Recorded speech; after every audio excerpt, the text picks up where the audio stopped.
తెలంగాణ గడ్డ మీద జనసేన పార్టీ జోరైతే స్పష్టంగా కనబడుతుంది. ఏకంగా జనసేన పార్టీ రానున్న మున్సిపల్ ఎన్నికల్లో పోటీకి సిద్ధమని చెప్పేసి ప్రకటించేసింది. మనందరూ తెలుసు, మొన్నటికి మొన్న తెలంగాణలో జరిగినటువంటి గ్రామ పంచాయతీ ఎన్నికల్లో జనసేన పార్టీ పిలిపివ్వకుండానే జన సైనికులు పోటీ చేసిర్రు, గెలిచిర్రు.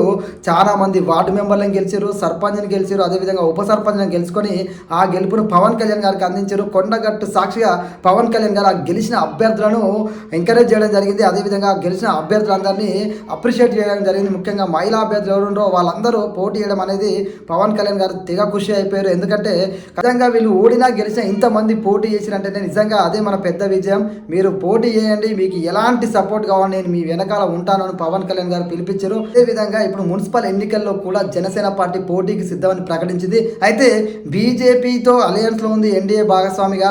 అదేవిధంగా ఇప్పుడు మరి బీజేపీతో కలిసి పోటీ చేస్తా, లేదంటే సింగిల్గా పోటీ చేస్తా జనసేన పార్టీ. ఎందుకంటే జనసేన పార్టీ సిద్ధమని ప్రకటించింది.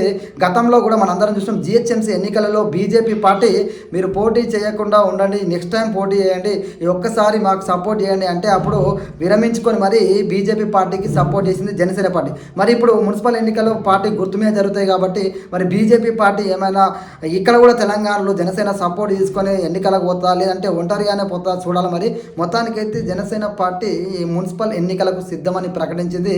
జన సైనికులు మాత్రం జోరు మీద ఉన్నారు. ఎందుకంటే మొన్న జరిగినటువంటి సర్పంచ్ ఎన్నికల విజయంతో పాటు పవన్ కళ్యాణ్ గారు కొండగట్టుకు వచ్చి టీటీడీ ద్వారా 35 కోట్ల రూపాయల ఆర్థిక సహాయాన్ని అభివృద్ధి కోసం, కొండగట్టు అంజన్న స్వామి అభివృద్ధి కోసం ఆయన ప్రకటించడం. అదేవిధంగా ఏ పార్టీ కూడా కొండగట్టు అభివృద్ధి మీద దృష్టి పెట్టలేదు. ఎక్కడో ఉన్న deputy CM, Andhra Pradesh deputy CM అయినటువంటి పవన్ కళ్యాణ్ గారు ఆ రోజు మాట ఇచ్చిండు, కొండగట్టు అభివృద్ధికి తోడ్పాటు అందిస్తాని. ఈ రోజు ఇవ్వడం అనేది నిజంగా తెలంగాణ నాయకులు చేయలేని పని కూడా పవన్ కళ్యాణ్ గారు చేస్తున్నారు. అంజన్న మీద ప్రేమతోటి అని చెప్పేసి ముఖ్యంగా హనుమాన్ భక్తులు కానీ తెలంగాణ ప్రజలు కానీ పవన్ కళ్యాణ్ గారిని అయితే కొనియాడుతున్నారు. మనందరూ తెలుసు. సో రాష్ట్ర వ్యాప్తంగా పవన్ కళ్యాణ్ గారికి జనసేన పార్టీకి అయితే పాజిటివ్ వైబ్రేషన్ అయితే ఏర్పడ్డది. మన సర్పంచ్ ఎలక్షన్ తర్వాత కొండగట్టు అనేది చాలా జనసేన పార్టీకి ప్లస్ అయింది. ముఖ్యంగా ఆయన దైవ భక్తితో చేయొచ్చు, కానీ పవన్ కళ్యాణ్ గారి మీద ప్రజలకైతే మంచి అభిప్రాయం ఏర్పడ్డది. పవన్ కళ్యాణ్ గారు ఎక్కడున్నా సరే ప్రజల బాగు కోరుకుంటాడు అనే విధంగా తెలంగాణలో అయితే చాలామంది ప్రజలు అనుకుంటున్నారు. అదేవిధంగా రానున్న మున్సిపల్ ఎన్నికల్లో కూడా పార్టీ గుర్తు మీద పోటీ చేయడానికి తెలంగాణలోని ఏవైతే ఉమ్మడి 10 జిల్లాల నుంచి జన సైనికులు అయితే ఎదురు చూస్తున్నారు. ఎప్పుడెప్పుడు పోటీ చేద్దామని చెప్పేసి ఖచ్చితంగా ఈసారి మేము గెలిచి ఆ గెలుపుని పవన్ కళ్యాణ్ గారికి అందిస్తామని చెప్పి చాలా ధీమాగా జన సైనికులు అయితే చెప్తున్నారు.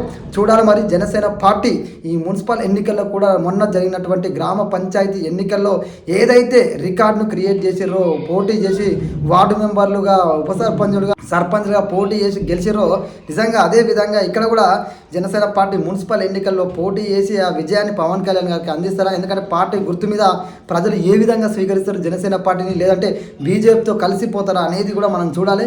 మీ అభిప్రాయాన్ని కూడా కామెంట్లో అయితే తెలియజేయండి. జై హింద్.